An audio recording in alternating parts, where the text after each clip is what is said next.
So the legal context can be quite complicated, but within that, then you have the second layer of soft law with contracts and codes of conduct and such. And then at the end of the day, so much of this is hardwired into the technology. And that's where we think we can really make a difference. Of course, we're doing a lot of lobbying and advocacy at that high level of hard law.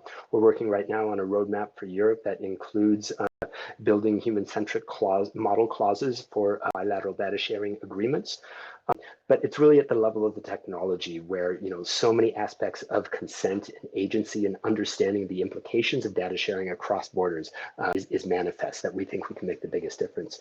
So I don't have a general answer for that, but I do think it's hard and important, and I think there's things we can do. Thank you. Thanks so much. That's a probing question. Has a question. Yeah, so on meeting number 83, Kwaai Day number 83, we had a guest speaker called Michael Clark. We asked him the same question, and he said, it's really simple.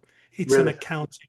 He says it's an accounting problem. He says, treat your data as something of value. So if you treat it as a value and it appears on a P&L, he says, imagine if you were to have deposited money in a bank account and that bank were to have lost that money, they'll be held to pay. They'd have to reimburse you. There is no duty of custodial duty that vendors have when you deposit your personal data and they say, oops, we've had a breach and your personal data was divulged. Sorry, here's a LastPass coupon, or here's access to your credit score for the next year. That's all. And they don't even get a slap on the wrist.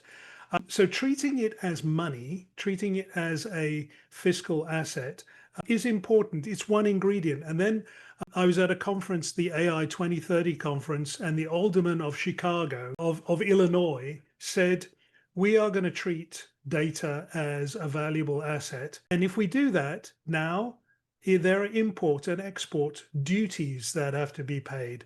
And so we would impose rules that Illinois residents' data must stay resident within Illinois. And if it crosses borders, you have to pay, oh gosh, a tariff? That sounds dreadful. But we're getting to that point. Your thoughts? It's a really interesting point. I don't think I agree that it's that simple.